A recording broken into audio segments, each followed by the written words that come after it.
something within me, the something that's driven me on for 30 years, says no. There are some big surprises coming.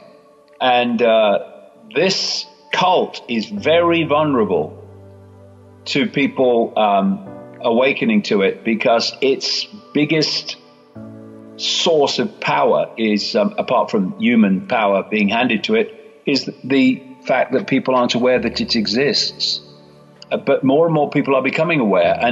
But there's this transition that needs to take place where people cross the road. And that doesn't mean there has to be a violent revolution. There has to be a revolution of perception, because from that everything else comes. We live within a field of potentiality, a field of energy, vibration, which is all possibility. Everything that exists in this reality is a frequency. Every thought is a frequency. Every emotion is a frequency. And so if you believe that you are little me and you have no power, then that frequency band that is generated by that perception of self will interact with the field, and you will create a feedback loop that will appear to you to be a self-fulfilling prophecy. You think you're little me, you have no power, you are experiencing a life of little me, I have no power. Not because it's true, but because you believe it is.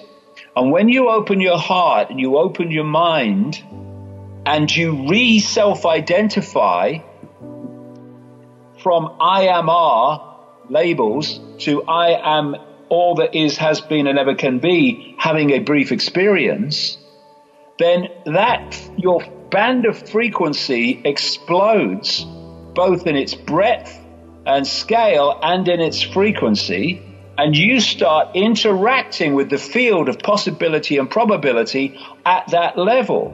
And this is why when people go through this awakening process, they start to find that amazing synchronicities start to happen in their life that didn't happen before.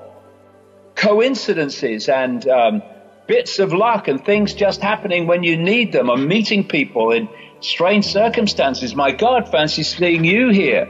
And people look back and they think, well, this wasn't happening before. No, because you were interacting with a narrow band of frequency with the field of possibility, and that's what you were experiencing. Now suddenly you started to awaken, you're interacting with the field in a completely different way, more expanded way, and now things that you can manifest in that feedback loop, fine detail, bits of luck, things happening just when you need them, meeting exactly the people you need to meet to expand your awakening, these suddenly start happening. They're not miracles. They're just that you are now interacting with the field at a completely different level. And so when you go through this process and you do what you know to be right, and you do what you know to be right, never mind consequences, you do what you know to be right, that very nature of what you're doing is expanding your consciousness and expanding your interaction with the field. And so the consequences that you might have feared don't manifest, because your interaction with the field is drawing to you what you need to achieve what you know to be right to happen. So we are creating our own reality all the time by our perception becoming our experience. It's why we need a revolution of perception. And this is why the cult works 24/7, controlling the information that we receive, and the excuse for an education system that we are told it is, when it's an indoctrination machine, a perception programming machine. They are working all the time to hold our perceptual state in a low vibrational, low awareness, low self-identity state, because they know that if they can control our perception, they can control our experience.